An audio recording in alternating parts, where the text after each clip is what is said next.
أهلا بكم متابعي قناة ملوك الزراعة.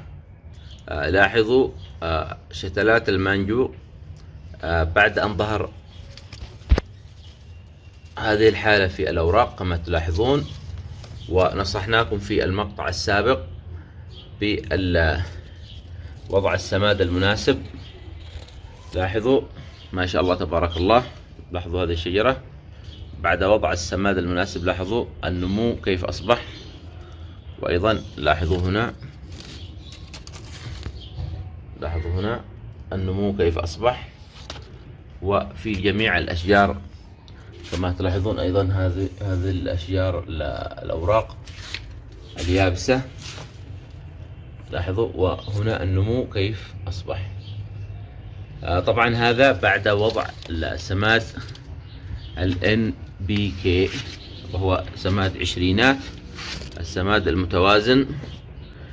هذا السماد ينصح بوضع للنباتات كل شهر مرة. لاحظوا هذا هو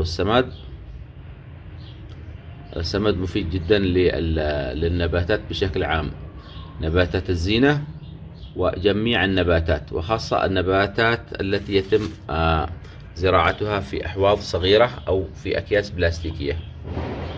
لاحظوا ما شاء الله تبارك الله، بعد الاهتمام ووضع السماد نلاحظ أن الأشجار بدأت تنمو بشكل طبيعي.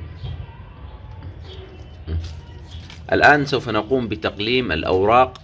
لاحظوا هذه الأوراق القديمة، هذه كلها أوراق قديمة اليابسة التي عرضناها لكم في المقطع السابق. سوف نقوم بتقليمها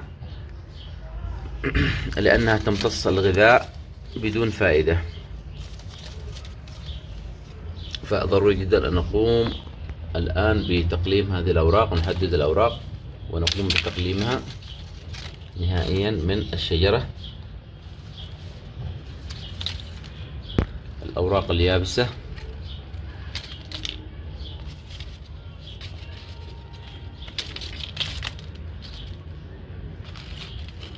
وأيضا الأوراق الكبيرة اللي تكون في أسفل الشجرة، يعني لا داعي لها.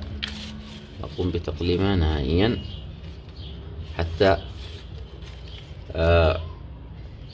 تتغذى الأوراق الجديدة بشكل جيد.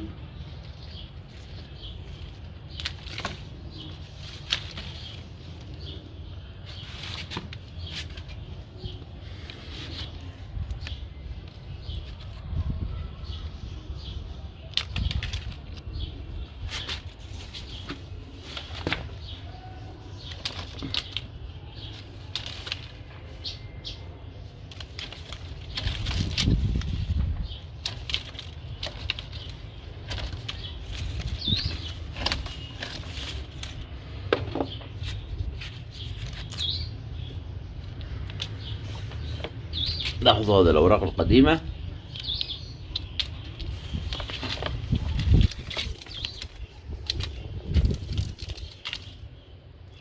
الآن نقوم بتقليم جميع النبتات. لاحظوا عندنا هذه الشجرة كانت كلها كما تلاحظون أوراق يابسة من الأوراق التي كنا نعاني منها، والنمو في الأوراق الجديدة ضعيف بسبب أن الأوراق القديمة كانت تأخذ الغذاء. الآن بعد أيام قليلة إن شاء الله سوف نلاحظ النمو هنا سوف يكون أفضل، والسبب أننا أزلنا الأوراق التي كانت تأخذ الغذاء، والغذاء الآن سوف يصعد إلى الأوراق الجديدة وسوف تنمو بشكل أفضل إن شاء الله.